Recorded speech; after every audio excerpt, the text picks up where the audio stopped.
भागवत गीता अध्याय 7 भगवान का ज्ञान। भागवत गीता के 7वें चैप्टर में बताया गया है कि ईश्वर किस तरह से इस संसार को चलाते हैं। ईश्वर को कौन से भक्त बहुत अच्छे लगते हैं, इंसान भगवान को क्यों नहीं जान पाता है।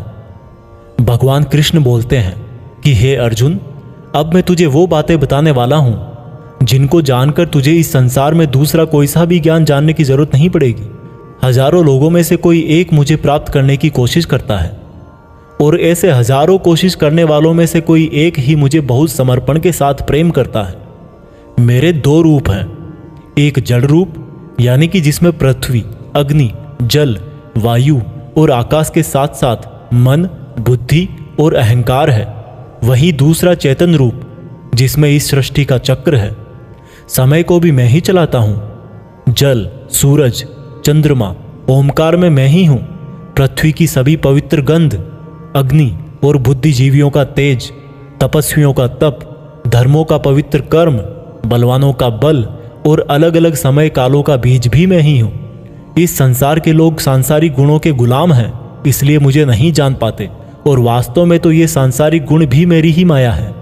मगर जो मनुष्य इस मेरे ही माया जाल को तोड़ देता है वो मेरा हो जाता है।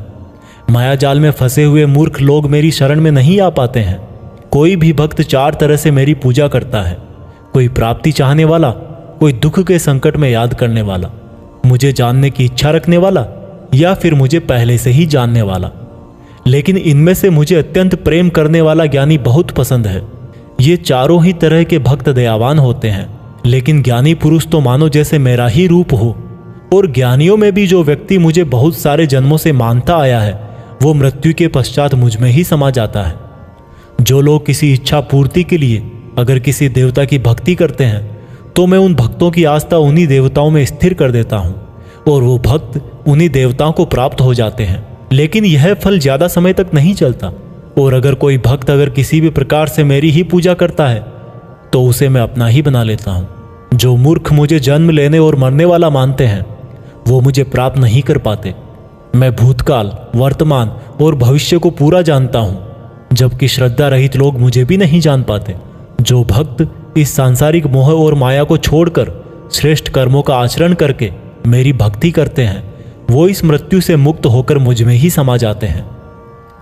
तो दोस्तों, आज के समय के हिसाब से इस चैप्टर का मतलब आप इस तरह से निकाल सकते हैं। जब आप अपनी लाइफ में कोई टारगेट सेट करते हो तो आप टाइम बीतने के बाद टारगेट को भूलने लगते हो, क्योंकि डिस्ट्रैक्शंस बहुत सारे होते हैं। जैसा श्री कृष्ण ने बताया कि मायाजाल में फंसा हुआ व्यक्ति भगवान को भूल जाता है, ठीक वैसे ही कई बार बहुत मेहनत करने वाला व्यक्ति भी राह से भटक जाता है और सोचने लगता है कि ये टारगेट वारगेट सब बेकार है, लाइफ के मजे लो, कल को पता नहीं रहूं या ना रहूं। और इस तरह के लोगों को गीता में मूर्ख कहा गया है, जो इतना भी नहीं जानते कि ये डिस्ट्रैक्शन तो खुद मेहनत करने वालों को आजमाते हैं कि ये इंसान उसमें उलझ के रह जाएगा या इसको पार कर जाएगा। और इस तरह से लगातार बिना भटके जो हार्डवर्क करता है उसी को